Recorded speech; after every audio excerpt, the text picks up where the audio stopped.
You're listening to the Uptown Girls Podcast. I'm your host, Martina Barley. Let's talk. Welcome to the Uptown Girls Podcast. I'm Martina. This episode is going to be super fun and super bloom. That just came to me. Love it. So it's going to be a little bit different today. I have Alana here, who is an amazing business and life coach. And instead of digging in... Hang on. I didn't realize how loud that was. He's laughing. Because he knows I'll keep it in. That's why he's laughing. Instead of digging into Alana's business a lot, what we're going to do is kind of like pretend I'm just sitting down for a coaching session so we can like really see you in action. And I'm a big believer in like therapy, coaching, anything where you're like communicating your feelings out and getting like guidance on your feelings, I think is so helpful. So give us a little intro about you and your awesome business. Well, thanks for having me. I think this was a great idea to kind of do a practice coaching session so people get the vibe. But the quick and dirty, I always say, is about 14 years ago, I started my corporate career in New York City at Steve Madden. I was climbing the corporate ladder. And then later I joined a tech company that sold for over $1 billion. I know, it was cool. It's called a unicorn company, which I had no idea that's what it meant. And I was outwardly looked successful, and like people, I think on paper thought like, oh wow, she's got it all together. But inwardly I was feeling totally burnt out, misaligned, and like disconnected. Mm-hmm. I was craving more purpose, and I just kept saying to my family, like, I feel like I'm meant to do something more meaningful in this lifetime. And I don't know what it is. So I had sought out a coach, and she took me to places that I have never been, like in like possibility, like what's possible for you. And instead of thinking, you know, who do I think I am to do this? It was kind of, who am I not to go after what I really want? And I kept getting these like God whispers or little universe nudges of like, go this way, not there. And I was like, you know what happens if I actually listen to that? Because there's got to be something meaningful behind it. And it led me to my coaching certification. I ended up quitting my corporate job. I had nothing lined up. I didn't know what I wanted to do. I love that. Yes. It was the most risky, scary decision, but it was the right one. And once I took the first coaching, like fundamentals course, I was hooked, and I was like, okay, I got to start a business. Like I never thought, oh, I'm going to take these skills and go back to corporate. I just was like literally there's no other option. I need to start a business, and this is what I'm supposed to do. Thank you, God, for like calling me to do this. Yeah. So, yeah. Oh, I love it. Yeah. I love it. I'm so excited. So if you were a client. Yes, let's pretend. Like, let's pretend. Came in and sat down. Yes. Okay. So if you came in and sat down, I would have a little form for you to fill out before, and I'll ask you some of the questions just to kind of understand like how do you hope coaching can support you? So like have you gone to a coach before? I have gone to a coach before. I've had coaches that I felt were really effective for the time frame. I've also done this with therapists where I'll go for a certain like issue or struggle I'm having, and then when I feel like I'm past that, I'm kind of like, bye, I'll never talk to you again. When you're healed? Yeah, yes, I'd like break up with them. And I feel like I've done that with business coaches a little bit. I worked with one a lot last year. He was actually one of my clients, and he was really great, but then I got pregnant and got kind of disconnected from business. So life happens. Yes, I have. Okay, wonderful. And a great differentiation, because I've been in therapy for 10 plus years. I'm healed now, you know, like I've graduated, I guess. But I'm so into personal growth, and that's exactly what this is. So therapy tends to focus a little bit more on the past and maybe traumatic situations, whereas coaching is focused on your present self and your future self. Who do I want to be? Where do I want to go? And how am I going to hold myself accountable to actually get there? But yes, of course, your inner child and things do weave in. Okay, so that's good.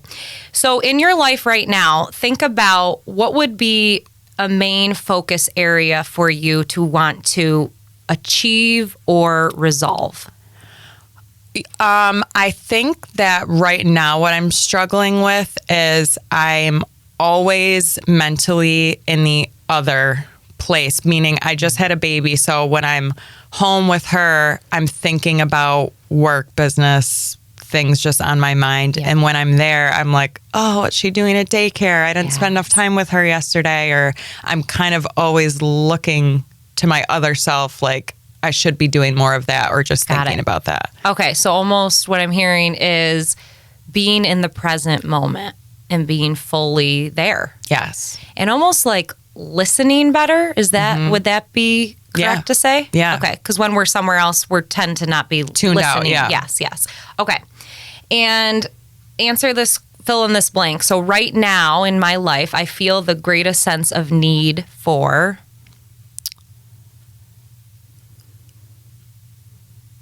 An answer to this question.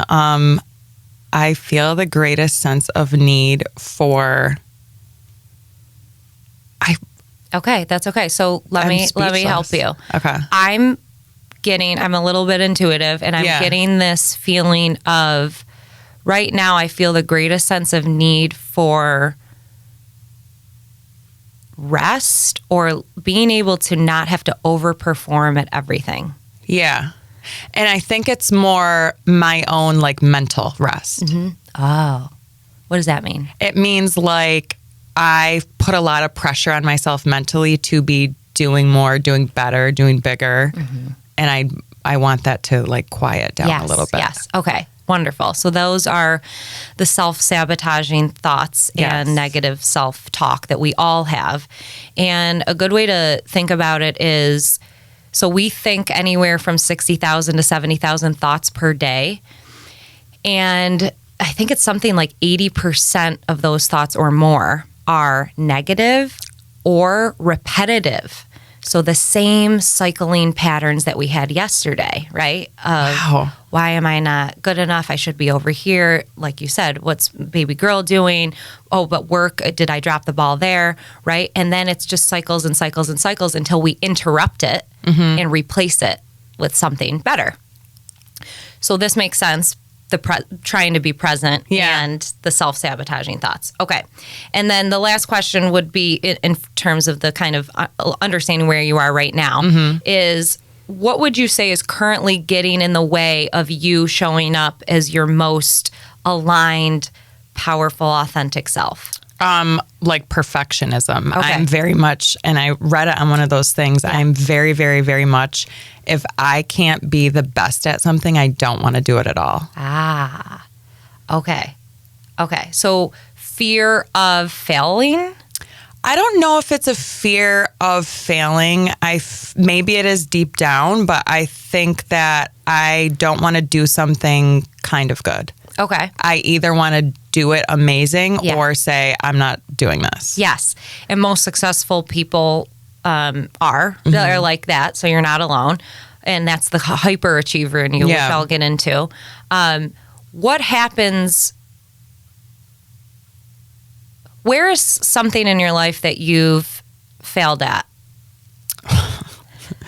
Wow. A lot. I didn't know you were going to say that.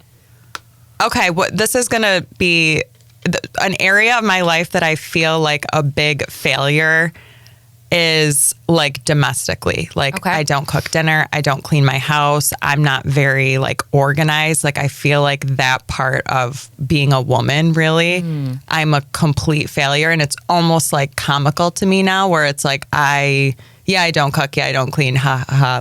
But it's really like, that's a big piece of life that I feel like I just pay zero attention to. Okay. And you set yourself up, though, to have a life where you can have someone do it, right? So we can't be good at everything.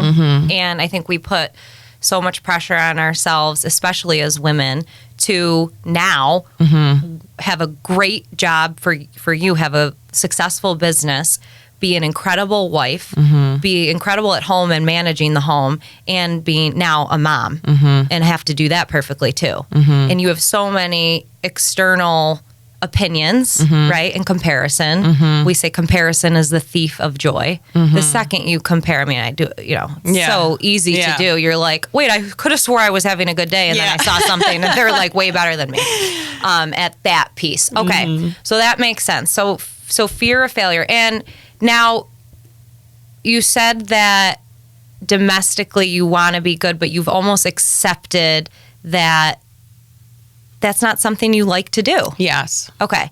And what are the repercussions of that?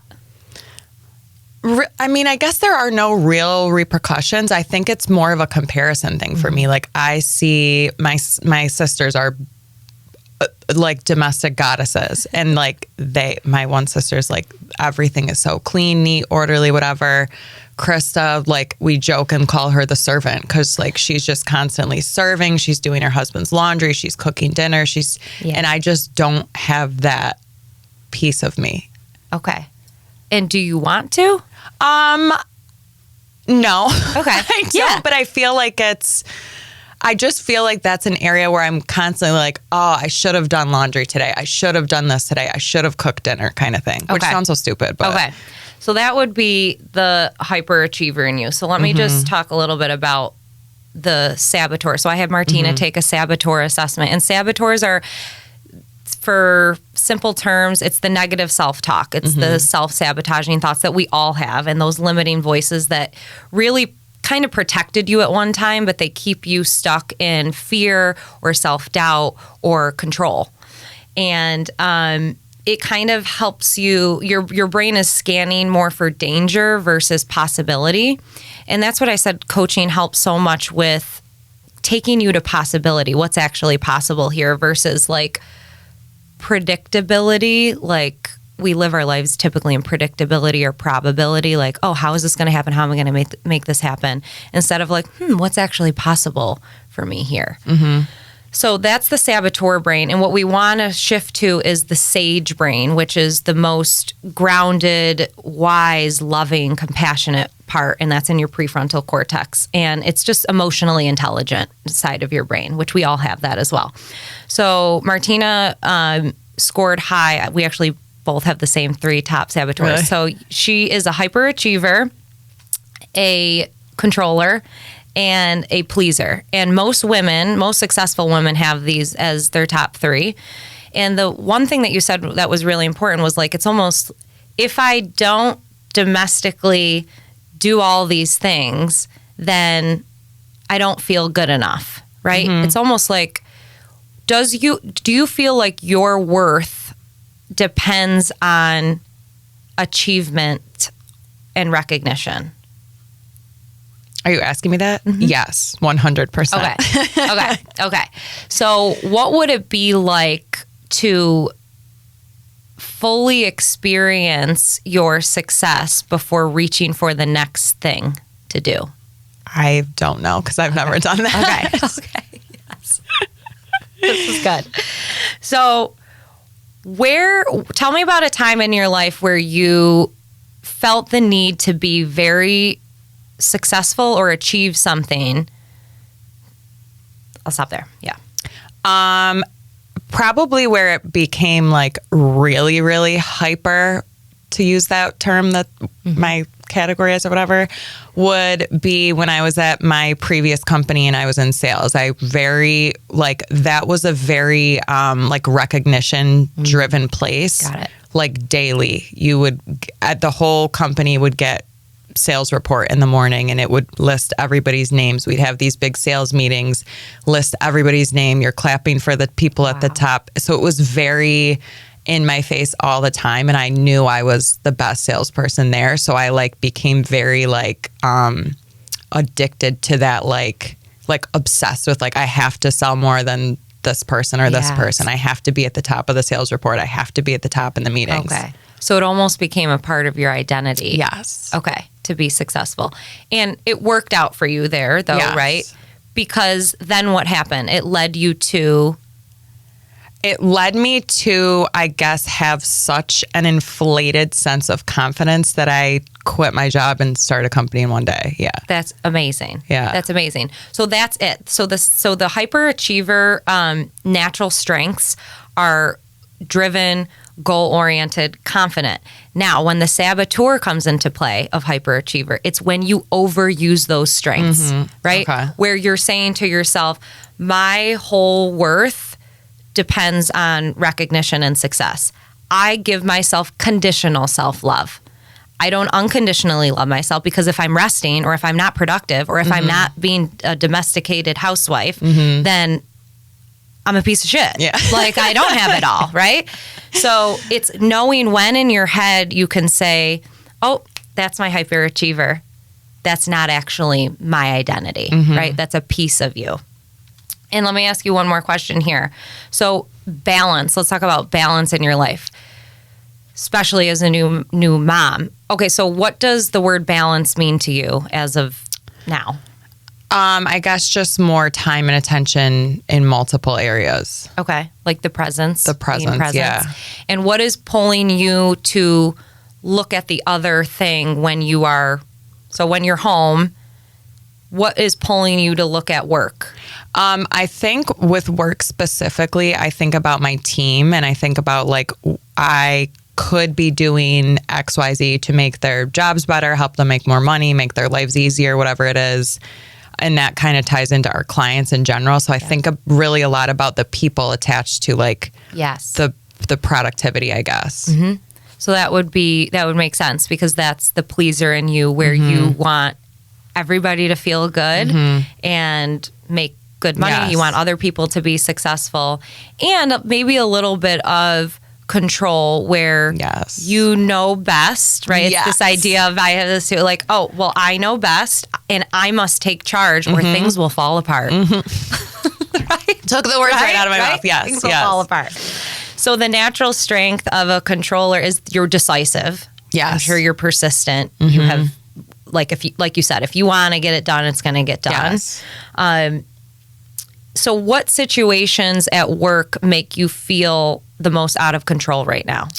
I think it's my industry. My industry is digital marketing, which I can't control the internet. And that's a very, very hard, I can control our marketing campaigns. I can control like how we communicate with our clients. I can control that, but I'm working within this, yesterday called it an economy. It really is. Digital marketing is like its own economy that is a complete whirlwind. It's very technical. It's ever changing is not even the word. Like it has changed since I started the sentence. So, and that's a lot to keep up with and not be able to have full control over what's happening or what's going to happen. Yeah, that's a lot of pressure, especially when you are home for an hour being a mom, and then you're like, well, what's changed over here? Yeah. Okay, and how can I get my hands on it and take control of it?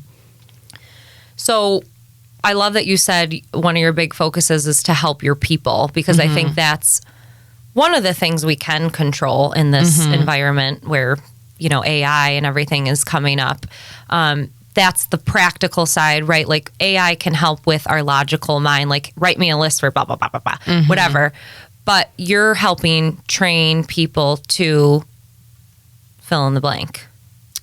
Some people are account managers, so they're doing sales and retention, and other people are doing more like operational, kind of behind the scenes stuff. What would you want your legacy to be?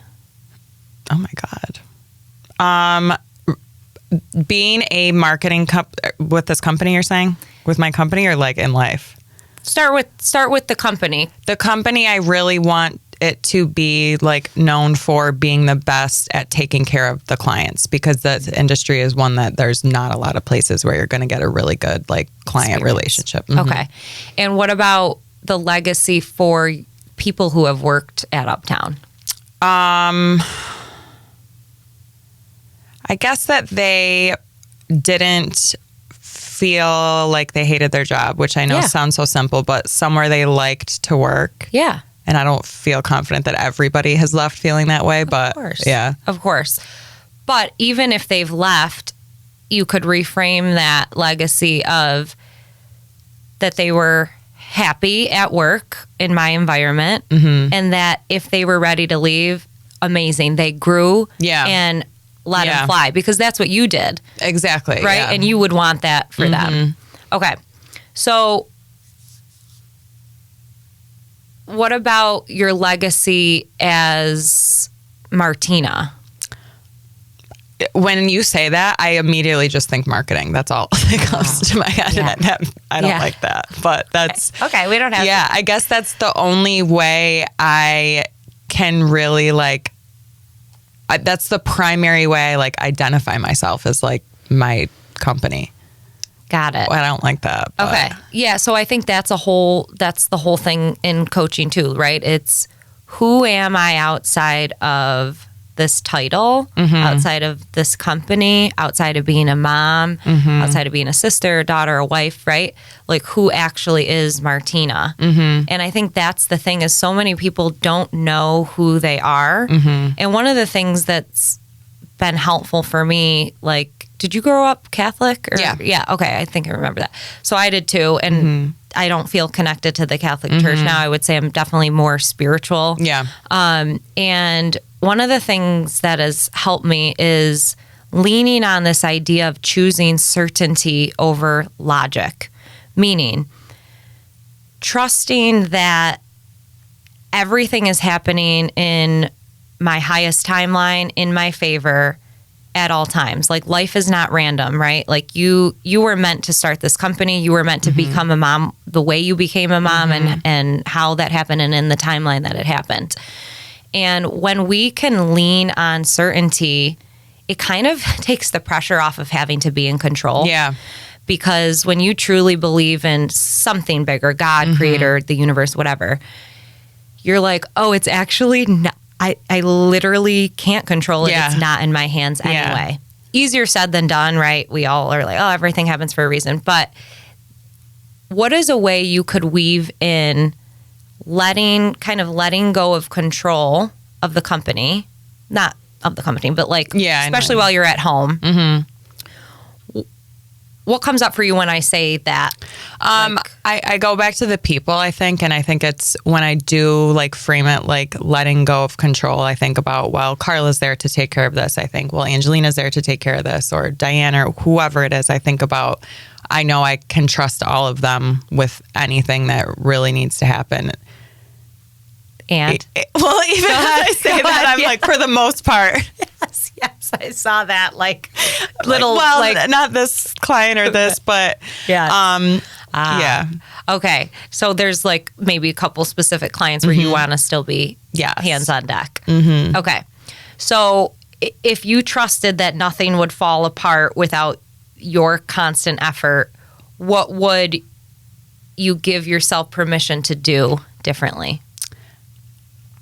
I think just like let go mentally. And I know that sounds so easy, but like I am sometimes in like a prison of my own mind of like pressure. Like my mind is a pressure cooker sometimes. And I think just like letting go of that feeling of I could be doing more, I should be doing this, I could be doing this kind of feeling. Is there a feeling that happens in your body before it goes to your mind? Like when you're about to feel that pressure cooker? I get like elephant on the chest feeling. Tightening. Yeah. Okay, like you can't breathe. And then it's like, I'm picturing like a red, hot, steamy. Yes. And then you're like texting someone or calling someone and like trying to figure it out. Okay. So what you would want to do for something like that is, this is how we say shifting from the saboteur brain to the sage brain, is you think about what would make this more of a pull rather than a push. So I love that you said like delegating to others and letting go, right? So empathizing, meaning like putting yourself in their shoes, like Carla's going to handle this. Okay, I'm putting myself in her shoes. Trusting her perspective, because she may have ideas that you don't have that may land better with this client or this situation. And the main thing is to invite people in and co-create with their solutions so that people feel like they have a say in this too, right? Because I don't know if at your last company you ever felt like, maybe not because you were like the top of the sales board, but almost like when a boss gives you the reins to like go do it, they trust you. They're like, you call the client, I trust what you're going to say to them, and I give you free rein to do it.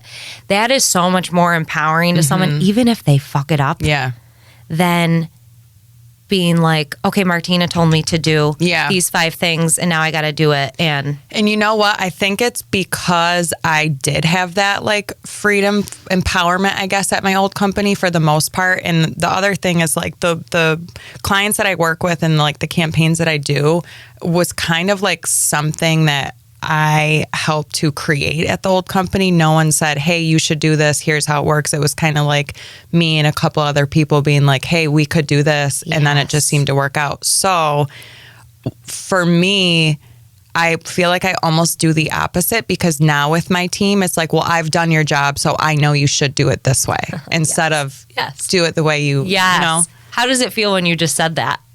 It's like I still, even as I say it, I'm like validating it. Like I still feel like, well, yes, you did do there's someone in there saying, yes, Martina, you did do their job, so you do know.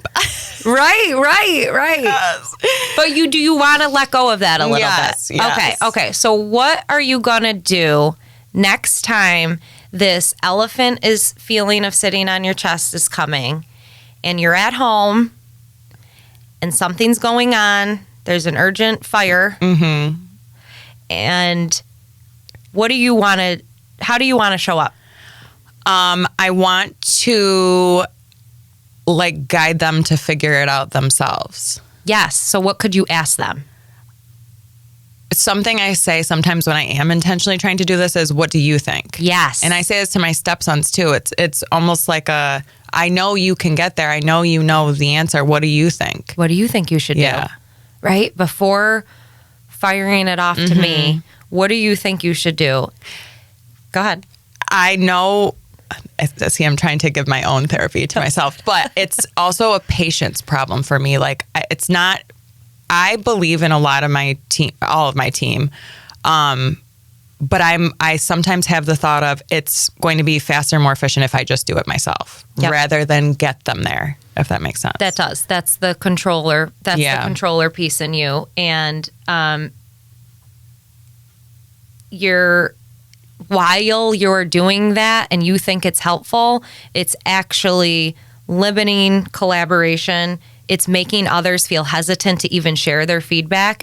And the more you jump in and rush to the rescue, they're going to start to think they literally have no good ideas and no good solutions. Right? And I know you don't want them to feel like that, because you just said earlier that one of the main things you want to help do is make them feel happy at work. Yes. And I'm sure meaningful, right? Because you're dealing with humans doing human things, right? At the end of the day, marketing is, you got to meet people where they are. Right. So will you... Yes. Will you next time just let the outcome, detach from the outcome and see it through? Yeah. What's the scariest thing about say you just ignored, you're at home, someone texts you or emails you, they need you to jump in. I mean, what's the worst thing that could happen if you don't respond right away? They don't take action without me. Because you haven't allowed them to do that before? No. Well, I guess that maybe I have trained them to wait for my direction. Got it. Not that they're not capable, but I have kind of made them this way by always jumping in. So no wonder you can't be present at home. Yeah. No wonder you can't be present at home. And I don't know if you can now think of a way when you're at work. Is there something now at home? Do you get what I'm saying? I'm trying to now go backwards. So no wonder you can't be present at work. So we got to untrain. Yeah. They have to unlearn some things. Yeah. I mean, that's quick. Meeting. I've realized this. People love when you're vulnerable, right? Mm-hmm. I've realized this. I want to try this for a week. Yeah. I want you guys to feel empowered. If you really, really need me, please, absolutely, I'm here for you. And I have, in these phases of like, I'm trying to get better at this, we'll say like, I can give you advice, but I think that is my like, here, the door's open a little, because then they'll be like, what would you say in this? And I'm like, oh, you want to know what I would say? Okay. Right. And it's you invite them in a little bit. Mm-hmm. Okay. Yeah, I would try to relax. What do you think? Response. Yeah. What do you think you should do? Yeah. Everyone is the expert of their own life. Okay. We are all whole. We are not broken people. We are creative people. We are resourceful people. That's the first thing they taught us in coaching, is that people are whole, creative, and resourceful all on their own. So while I am a coach, I'm walking beside you and I'm just hearing what you're saying more clearly and repeating it back. And then you're starting to process like, oh yeah, I do feel that way. This is what I think. This is what I could do. So give them the benefit of the doubt. And of course, you know, if mistakes happen, but it sounds like you want them to feel empowered to do it. And listen, let it go wrong once in a blue. Yeah. So what's the worst that could happen? I mean, the worst that could happen is they say something really wrong, which I don't believe would ever happen, but to keep going down this road, the worst that would happen is they would say something really wrong and it would lead to a client canceling. That would be like worst case scenario in that. Okay. Which is so far-fetched. Okay. Which is so far-fetched. Yeah. And even if you did lose a client due to your teammate trying to learn, you'll get another one. Yeah. You'll get another one. I believe that, right? Like what you give, you're trying to do a good thing here. If a client is to leave on that, that's kind of, do I want that client anyway? Right. She tried her best. Yeah. Okay. Yeah. Okay. The pleaser part of you,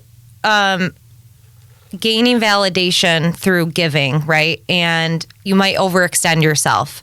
So let's try to think about this at home. So we kind of understand when you're at home and someone's at work, what are you gonna do?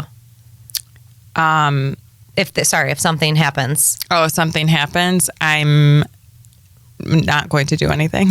Yeah. Right? Yeah. Or I'm not empower at work, them I'm not working, you're saying. You're going to be fully present at home and let them say, what do you think you should do? I trust you to do it. You're going to try that. Are you? You know what I struggle with this? I am their peer a little bit. So to me, I don't like having this like schedule and like freedom and flexibility of what I would picture would be like a 65-year-old man CEO. That no one would think twice. And you know me, I'm not like a women's whatever, but that it's the reality. I think that like I feel like because in my mind I'm one of them, that there's part of them that doesn't like or has like a saltiness, for lack of a better term, about me being at home with my daughter at like 10:30 a.m. like doing something other than working. Oh, okay. So you're saying since you're peers, essentially, I mean, you're friends kind of too. We're friends, right? You're friends. I'm not that much older than them. Right, right. You vetted them, hired them, you know them. So you're saying that they may envy some of the flexibility that you have. Or resent. Especially because a couple of them worked with me at my old company. So I think that transition, and I mean, my older sister is my older sister. Like there has to be part of her that's like, you started this company and I'm the one doing all the work. You know what I mean? So I think, I shouldn't even say I think, I worry there is resentment from them all when I'm at home. And that's part of what makes me feel guilty when I'm home instead of at work. Has anybody ever told you that? No. Okay. It could be the story. It could be the story you're telling yourself. Yeah. But I think that would be the whole conversation. I think that's a perfect segue into why you want to empower them to make decisions on their own. And it sounds like they would be very understanding that Carmela is how old? 5 months. 5 months. Yeah. And this is a temporary chapter for you. Right. I mean, and also you get to, you became a business owner for flexibility and freedom and busting your ass at times. Yeah. But when I have a 5-month-old, I'm certainly stepping back. Yeah. Right. Yeah. And you're leaning on them. And I think if you give them the empowerment, there won't be maybe the resentment. Yeah. I don't know if there has to be a little bit, but I don't know. Okay. Yeah, that's interesting too. I feel like we all feel as women the guilt of Yeah, it's the guilt. Like, do you know what I mean when I say, like, if you think about like a normal CEO or owner of a company that is older and male, like no one blinks when he's golfing all day. No, You not would at not all. see him. You would not Exactly. text him. You would not, Yeah. But because I feel like I'm one of them, it's almost like we're supposed to all be in this together and you're home with your daughter. Yes, like, I totally feel that. Do you feel like there's less boundaries too because you are peers and similar age and friends? Yeah. Because I wouldn't text my CEO male who's 65 Right. at 8 p.m. Right. if I needed something. Yeah. Absolutely. There's no boundaries. I don't know if it's like a female thing. I don't know if it's because like Carla always says that we get to do like, she's the mom that's at home with the kids all day and she has to make the tough decisions. And then the dad comes in once in a while and he's fun and he brings toys and I get lunch and we go out, like I'm more like, You're the dad? I'm the dad because I don't have the day-to-day responsibility that she does. So yeah, I've Right. lost where I was going with this, but Does she want that yes and no. I mean, for right now, maybe? for right now, I think, yeah. Yeah. Yeah. And I think when people see the light at the end of the tunnel, right? Like, where am I growing? How am I? What does my life look like 5 years from now, really? Like, and that's why if you can think in terms of future self, not to worry yourself of like, oh my God, where am I going to be? Yeah. But like, how do I want to be in 5 years? So how do you want to be? How do you want the business to be? Yeah, I don't know. I'm not a planner. I'm not a long-term goals person. I can't tell you one goal I've ever truly set for my business. Yeah. So I don't know. And I think another thing that kind of makes me anxious is I'm still young. Yeah. Like I feel like because I started my company, I was 27. So it almost feels like I like ran a race and I was the first one to the finish line and no one else is there. And I'm just like kind of waiting around. It's like, well, what do I do? Next? So that's the hyperachiever of 95% of our life is in the journey and probably 5% of our life is like at the top of the mountain, right? Where it's like this, I opened the business, I have a profitable business. I'm a mom, like 5% is there. So it's like, how do I enjoy the journey of my Wednesday morning going in and being the dad of the company? So I feel like because I can be more like lighthearted with them because I'm not in the weeds on stuff with them, they don't have the boundaries. Yeah. Where it's like sometimes they'll like bring things to me or say things to me and I'll like run it by Carla and she's like, we always say, would they do this at a real company? Which is like our joke. Obviously it's a real company, but it's like, would they do this with a real boss? No, they wouldn't. No. Have most of the people that work there worked for a different... No. Yeah. No.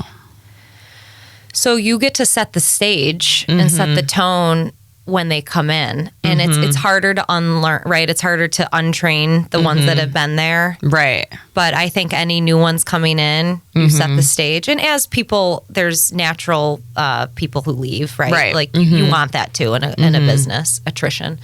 But you can set the tone now. So I think now you're aware of it. Whereas before it's like they come in, we do the same type of training. Yeah. I'm an open book. You can text me anytime. Maybe there's a sense of like, okay, in this season of the business, I'm actually going to hold some boundaries because you have a life too. But I don't want to be like that. Like, Okay. I don't want, but I do. I'm so torn because on one hand, I'm like, I want to be an approachable boss. I want to be somebody they feel like they can talk to about a client or a conversation they had or, hey, what do you think? But at the same time, like, I feel like, we already talked about they maybe lean on me times where they don't really need to, but also there's stuff coming to me sometimes that like, I don't have the mental load for. And I'm never going to be a person that says like, go with someone else. Go away. Yeah. Yeah. And I think you can continue to be approachable and kind and human-centered and a problem solver with having a boundary. How? How do I do so that? the first thing you want to do is empower them and see how that lands, right? You want everybody in this next week where they to take on something that they may usually come to you for and say, what do you think you should do? Yeah. And if they need your approval for the first, couple weeks of like, I think we should do this, is that good? And then you're like, go. And I'm going to encourage you to, even if it's not exactly what you should do, let them go. If it's good, right? Well, there's this bucket. So a bucket of, if this is for you, is an 80-20 bucket. What 80% of things can be just good? It can go out the door. Yeah. Wow. Yeah. Okay. This is how you let go. 80%. She said it. I would have wrote the email a little bit different, but let her go. Because the second you tweak, they're going to be like, every time I got to go to her and she's going to tweak it. I didn't do that word right. She wrote it better. That's their style. They get to have that. 80% good, 20%, I got to get my hands on that. That is the client that, right? So I would try to filter yourself for the 80-20 bucket and empower them and see where that goes, because that's going to create boundaries in and of itself of they're going to they're going to still need you and want your opinion and collaborate, but it's going to be less pressure on you. And you're never going to get month 6, 7, 8, 9, 10, 11, 12 back with your daughter, right? So you got 7 months left for her first year of her life. Okay, so let's focus on, now I want to go to home. So tell me about how you're feeling at home as a new mom. And I feel like I have a really easy baby. Great. Obviously it's not easy, but like, you know what I mean? There's no colic. She sleeps fairly well. She eats fairly well. Like there's no things that a lot of other people have to go through with new babies. But yeah, I just feel like the house is chaos. I feel like because I have stepkids, and my parents were divorced, I feel like I think a lot about their routine. And because I'm not their primary parent, I'm the step parent, I don't have a lot of control over that routine. That's hard. But I want to do what I can to have like a family dinner every night or 2-3 nights a week, even do like, consistent things that we're all doing together instead of, but I guess kids just come with chaos, like stepkids or your own kids. My husband works really, really, really hard. His job is really stressful, and he is the one taking the kids to school. He's the one making them, like, he does 99% of parenting the boys. So I just, there's part of me that wishes, I know I'm a good wife, but I wish I could like make a great dinner every night. And I wish I could like have the house, because he cares a lot more about a clean house than I do. Yeah. Like I would live in absolute pigsty. He would say, you do. But I wish I could give him that. You know what I mean? I wish I could give him this like perfect clean house, and there's candles lit, and there's a pie on the stove, and there's dinner, and it's great. But like, I simply can't. It sounds exhausting. Just I know. having to do all that. Yeah. I know. I think you get to give yourself permission to be really good in certain areas of your life and be proud of yourself. Yeah. Like, you're killing it. You're doing a great job. This is a new chapter too for you. I mean, step parenting is fairly new. Yeah. Parenting alone. And now you're weaving in, how do I own a business and be the best version of myself there too? Yeah.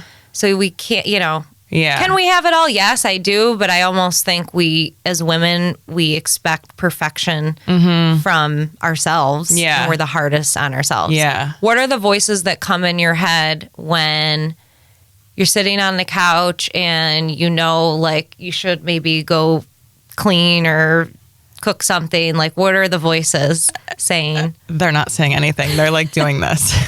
They're covering their eyes. Yeah. Or it's like, you have a little niece, right? So like to get up and do the dishes is a whole process. Has she eaten? If I set her down, is she going to be calm? Is my husband available to take her? Are the boys needing him for something? Or can the boys sit? Like, it's a whole big train of thought before it's like, okay, I can get up and do the dishes. And Totally. that's where I just like kind of shut down with it, where I'm like, I'll just sit here and hold her and the dishes will just be the dishes. I hope Aaron does that. Yeah. Well, I think that you are putting out, like they say, where you are, where your attention is, right? Like what you focus on expands. And people could look at you and say, everything's worked out for her, right? Oh my God, look, everything's worked out for her. And that's why I love sharing the vulnerable parts of us that are like, great, I'm glad that I look like that. Yeah. But, like it's a shit not show. in here, number one. Yeah, like I have these thoughts of achieving things. I have thoughts of controlling things. I have thoughts of how do I please others. Yeah. And that can come at the expense of ourselves, right? Like if we're trying to be everything for everyone, how do we belong to ourselves? Yeah. And I think the more you lean in and check in, what do I need right now? And if it is sitting with the baby and like, the dishes can wait, I think that's always the right thing. Yeah. So that's usually what I choose. That's good. That's great. That's great. Because when you focus on problems, fear, and lack, you will get more problems, fear, and lack in your life. And you've seen the people that there's always negative stuff happening to them. Yeah. And then you see the people, you're like, oh my God, how does she have all of that? Everything works out for her. Everything works out for her. Yeah, because she's focusing on it. So I do believe that your thoughts are really how your life shows up. So I think it just starting to interrupt the negative saboteurs. And you don't have to know like, oh, it's the pleaser, it's the controller. Right, you just say, oh, that's a saboteur and that's not me. What do you want me to ask you? Whatever you want. Whatever you want. What do you want me to ask you that I haven't asked you? There's nothing that comes to mind for me. What do you think is like something that can be helpful for you in like your business? No, you're trying to control the situation. No. This is like how your soul grows. This is how your soul grows. No, it's so funny. No, you're not. I'm taking control here. No, it's a question I ask my clients sometimes. It's like, what is there it? Something you want to talk about? Yeah, like what is it you're not telling me that I need How to much touch on? time do I have? Yeah, I know. Yeah, I don't know. There's nothing really coming to mind. I feel like I'm somebody that should be having like conversations like this every week.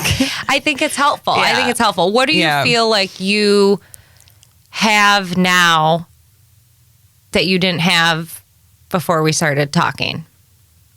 Just like perspective of like everything that I think is life or death, professional life or death is not. Yeah. And like it's okay if everything is not like perfect. Yeah. Which I'll forget as soon as we leave here, but I think if you can lean on that, like we make decisions out of love or fear. Yeah. And just check in with yourself, right? Because it's usually in fear or control, right? You know, that's that part. Or am I doing this out of love? I mean, that's really as simple as it is. Two emotions, love and fear, obviously. And you know when you're vibrating at a high frequency, right? You feel good, things are in the flow, synchronicities happen. I mean, that's how good things come to you and have continued to come to you, right? And when you drop and you get into that place of the elephant on your chest, just try to get back to leaning into certainty. Everything's happening in my highest favor. And how can I make this decision out of love? And I think the empowering your team is going to be, it's going to be life-changing. Yeah. And you know you're going to have to kind of let things go a little bit. Let things go, yeah. Let things go a little bit. Yes. So what action wants to be born from this? I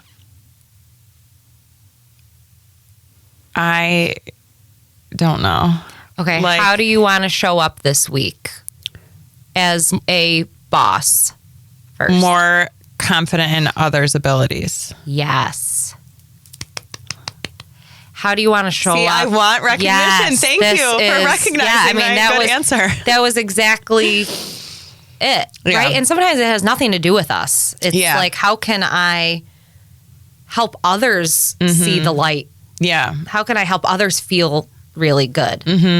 Okay. And how do you want to show up as a mom through this weekend, next week, right? Like, how can you be more present? I just want to remember what you said. I'm not going to get month 5 back. I'm not going to get month 6 back. So if it's between, can I check my emails right now, or can I just stare at her and talk to her and sing to her? You know, just like I hold her a lot, and I'm on my phone a lot, and I hate that. Yeah. I hate that. But sometimes I think like I could do my emails and not hold her. You know, like I'm trying to do both. But I think just like, is this something that I need to have my attention on right now, or can I be 100% on her? Mm-hmm. I would also reframe that as that's like a badass thing to be able to hold your baby and answer your emails. Yeah. Do you know what I mean? Yeah. Yeah. Like, hell yeah. Like, yeah, I am doing it both. Mm-hmm. And sometimes I'm going to completely put my phone away. Yeah. And sometimes I really need to put her down. Yeah. And so it's take what you need. And am I making each decision out of love right now? Yeah. Because when you are present, that's the whole point. Yeah. Right? Like, our best days are really those like little moments. Yes. That is little so moments. true. Mm-hmm. It's not I got the trophy for the sales where, that's cool. It's cool for like a minute. Right. It's a high. Right? It's a high. Yeah. You post a picture of it. It's, oh my God, everybody sees. And then you're like, okay, back to Now reality. what? Yeah. And they always say it's like, you know, the second you drive off the lot with the Maserati, your life is still your life. Yeah. So are you miserable, or like, are you really a miserable That's person? so true. Or well, that I think is, now I'm opening up a whole other problem, but that is almost scarier to me, because it's like, now what? And I think that goes back to sales, where every month you start at 0 again. And you liked that? No. Oh yeah, that's stressful to I me. want That to gives look me back at the anxiety. day before where I was number one and I crushed it. But it's that my sales manager would always say, what have you done for me lately is in sales. So it's almost like, I have this great company. We have real estate. We own a salon now. I wrote a book, like all this stuff. I finally had my perfect baby. That was its whole other thing. But I've done all this stuff, and it's now I almost kind of feel like, now what? I feel like I have to top it. Yes. Now. Okay. So that's the hyperachiever in you, always needing what's next, what's next, because now I've accomplished and checkmarked all these things. So what you want to do is surrender to the unknown and be excited about the unknown versus worried. There is so much excitement. We have infinite possibility in this life. And instead of being like, what's next? I'm worried. I've done so much. What could possibly top it? Yeah. It's what's next? What a gift. Yeah. What's next? I have no idea Could be what's anything next. And I want. And the sky's the limit, right? Yeah. So it's a reframe. I think I'm having is there like a 30s crisis? Because I feel like Every 7 years you is it? evolve. Yeah. Did you have like usually in our quite a bit in my late 20s, early 30s. Yeah, I've had a few breakdowns. Yeah. And I just feel like you think about these like big like check marks in life, like establishing your career. I did that first. I did it really well. Finding somebody and getting married. I did that really well. Having a baby. I finally did that. Took forever. I did that really well. So I hit all these like big things in life, and now it's people would say, just enjoy it. Yeah. Yeah. And that, though, I totally get that. And it's defined by like the world. Like I feel like that too. Like I'm divorced. I'm 35. I'm not engaged yet. Yeah. Like, so, but I'm the happiest I've ever been. Yeah. So it's you defining those goals versus the external programming of the world saying this. And then they'll say, are you having another kid? Are you right? Are you having, well, why only this? Yeah. You know? So it's like you setting the tone for your life. And it might just be, this is your season to really enjoy motherhood. Mm-hmm. And maybe you open another business in 10 years. I mean, who knows, right? Yeah. But we put so much pressure on ourselves and so much expectation, especially as women in our 30s, to have it all figured out and to make sure that we look good. And I mean, we're there's so doing it much better than last year. Exactly. Yeah. Surrender to the unknown. It's so exciting that way. It is. It's a thrill, actually, if you really think about it. It is. What else do I want to ask you? Okay, let's just take a minute, and I want you to close your eyes. Okay. I'm so bad at this. Okay. Well, just try. Take a breath in through your nose and out through your mouth. In through your nose. Out through your mouth. And I want you to imagine a warm light surrounding you. There is warm light surrounding me. There is. I smell the candles. And just remember that you are safe and guided and exactly where you're meant to be. And the part of you that has been striving for it all and meeting those goals, that part of you can rest now. And I want you to imagine it's many, many years from now, far into the future, and you are celebrating your 90th birthday. Picture the space where this celebration is happening.